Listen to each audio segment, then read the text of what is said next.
oknum yang mengedrop tempat latihan Pagar Nusa, dan oknum tersebut menggunakan bendera komunitas yang mengatasnamakan EZRAT. Assalamualaikum warahmatullahi wabarakatuh. Salam persaudaraan.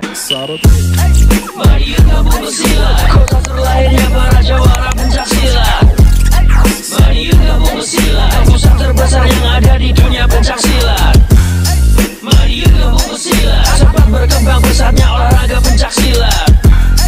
Mari gabung bersilat, di sini tempat para pemberani bukan penjilat. Sugeng jadi dulur-dulur, selamat pagi. Semoga hari ini menjadi berkah buat kita semua dan apapun yang kita lakukan. Semoga diberikan kemudahan oleh Tuhan Yang Maha Esa. Pada pagi hari ini dulur-dulur, kembali ke segmen sharing bersama Bima ANF. Dan kali ini Bima ingin mengajak dulur-dulur semua untuk bahas informasi yang kita dapat dari wilayah Sidoarjo ya dulur-dulur ya. Ada sebuah permasalahan yang di sini menampilkan seorang oknum yang mengedrop tempat latihan Pagar Nusa, dan oknum tersebut menggunakan bendera komunitas yang mengatasnamakan EZRAT.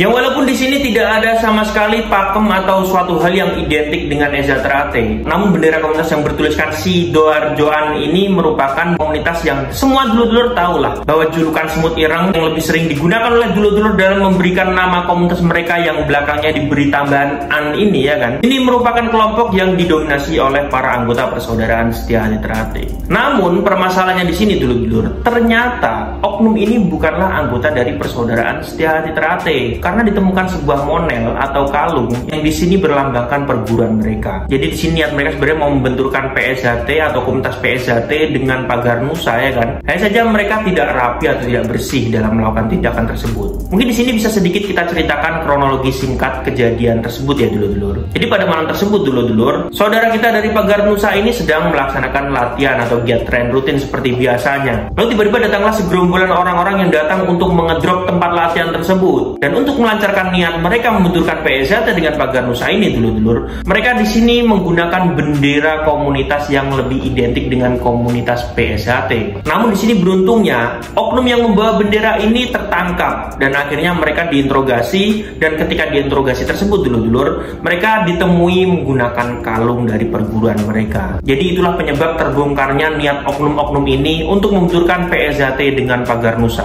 Sebenarnya terlepas dari rivalitas antara PSHT dengan Pagar Nusa ini ya, kalau dulur-dulur yang tidak aktif dalam komunitas-komunitas rasis, ini sebenarnya tidak ada masalah dulur-dulur antara PSHT dengan Pagar Nusa. Hanya saja memang semua orang tahu lah ya kan, semua orang tahu bahwa organisasi yang komunitasnya jumlahnya paling banyak dan mudah sekali dibenturkan itu ya PSHT. Dan banyak sekali di sini vendor-vendor yang memperjualbelikan atribut-atribut EZRAT tanpa harus menggunakan filter yang ketat. Entah itu di sini ditanyain KTA-nya ya kan, atau ditanya warga mana, menggunakan kode dan sebagainya, yang dimana mereka di sini pasti hanya mementingkan keuntungan saja. Mereka profesional, hanya melayani orang yang membeli saja. Niatnya seperti itu, tanpa memperhatikan nanti efeknya bagaimana ya kan. Dan di sini kita akan menanggapi secara pribadi ya dulur-dulur mengenai permasalahan ini. Jadi buat dulur-dulurku, sekali lagi selalu menyampaikan di setiap video Bima ANF bahwa apa yang saya sampaikan ini merupakan pendapat atau opini saya pribadi, dan benar menurut saya belum tentu benar menurut dulur-dulur semua. Oleh sebab itu, saya bukakan selebar-lebarnya kolom komentar untuk dulur-dulur semua berpendapat. Menanggapi permasalahan yang terjadi ini dulur-dulur, ini adalah bukti nyata ya kan, atau contoh nyata bagaimana cara oknum untuk membenturkan organisasi kita dengan organisasi maupun perguruan yang lain, dengan pemikiran yang tanpa diimbangi spekulasi yang jauh ya kan. Di sini dulur-dulur kita mudah terprovokasi. Jadi apabila menerima informasi seperti ini mereka mudah untuk digerakkan. Dan apabila kejadian ini tidak disetting oleh Tuhan seperti ini ya kan, tidak ketahuan oknumnya, pasti ya kan hari ini setelah kejadian kemarin ini akan ada pergerakan dari Pagar Nusa untuk menemui pengurus persaudaraan Sejahtera cabang setempat, yang alhamdulillah oknumnya sudah tertangkap dan akhirnya di sini bisa diurus sesuai dengan perguruan yang mereka ikuti. Dan yang kedua, bagi saya tempat latihan dari perguruan apapun, dari organisasi apapun, itu bagi saya adalah tempat yang sangat-sangat disakralkan. Jadi apabila ada oknum atau orang luar yang mencoba menginjak-injak tempat latihan kita, bahkan sampai seperti itu bagi saya pantang mundur walaupun jumlah kita di situ sangat sedikit. Karena di sini yang kita lindungi ini adik-adik siswa dulu. Dan dalam tempat latihan itu terkandung sebuah marwah perguruan, yang dimana anggota internal organisasi saja itu harus memiliki unggah-ungguh ya kan, harus punya tata krama di tempat latihan.